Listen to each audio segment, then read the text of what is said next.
Mabilis po nating puntahan ang ating mga linya ng telepono. Punong-puno po tayo ng mga tawag tungkol sa immigration. Kasama pa rin po natin na Attorney Richard Lowe and Attorney Allison Aquino.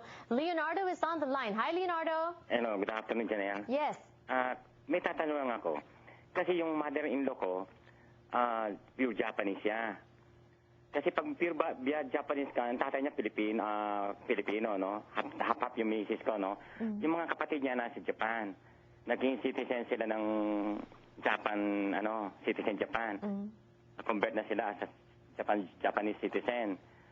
Kailangan pa ba nila na ng visa para kung gusto na pumunta rin sa US? Okay. Japanese.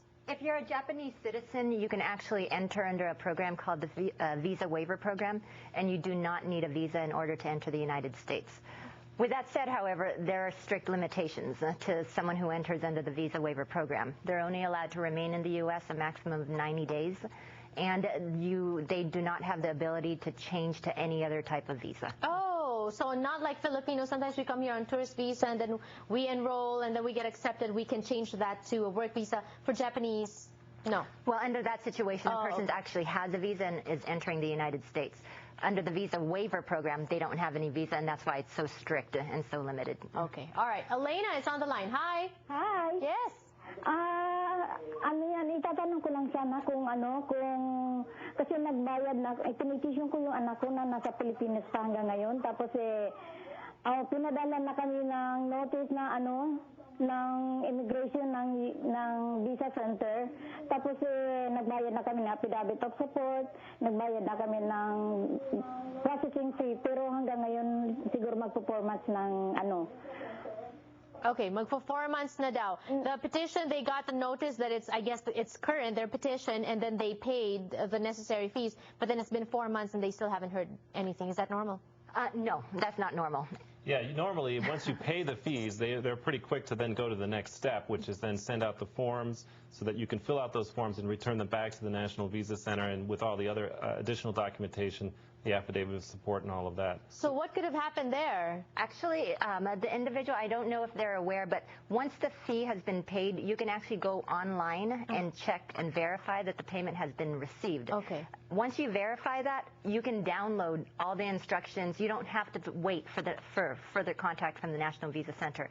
So they might be waiting for no reason. Right, because it's already been 4 months. Correct. You know what? If you're still watching, and I'm sure you are, I hope that answers your question. But then if you're worried now, later at the end of the show, we're going to flash the number for Attorney Allison Aquino and Attorney Richard Lowe. You might want to call them. Maybe they can help you look for this payment. Or maybe you gave it to somebody and maybe that payment wasn't transmitted to the proper channel. So good luck to you. Francisco is on the line. Hi, Francisco. Or is it Francis? This is Francisco. Thanks for taking my call. I have a question. My brother was petitioned by my mom, and the petition just arrived at the National Visa Center. My question is, I have a niece. She turned 21 years old March 17, 2010. Is she protected by the Child Status Protection Act?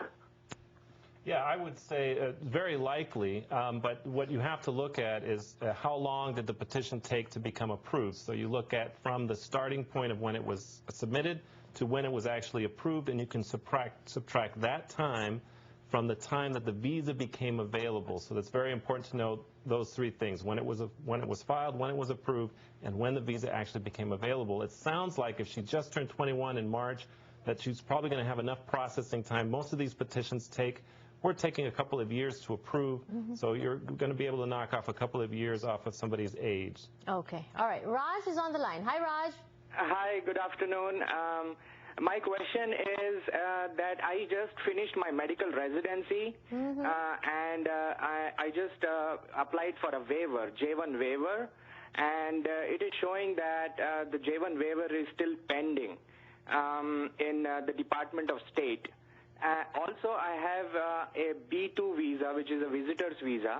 So my question is whether I can use the visitor's visa to travel in and out of the United States while the waiver, J1 waiver, is still pending. While your J1 waiver is still pending, yes, you can go ahead and travel in and out of the United States. But you do need to keep in mind that under the J1, as you probably know, and why you applied for the waiver, is that you're subject to a 2-year home residency requirement. And so when you enter the United States using your tourist visa, the time that you're in the U.S. will not count toward that 2-year time. So if for some reason your waiver is not granted, then you're essentially prolonging that 2-year home residency requirement. All right. Okay. So yan, lumalabas ng alphabet soup. May J1, may B2, may mga kung ano-anong, whatever kinds of letters I'm hearing. We're going to be explaining that to you when we return. Don't go away.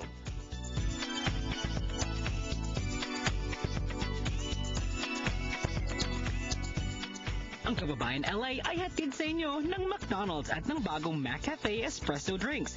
McDonald's na ba ang inyong bagong coffee house? Ang mga bagong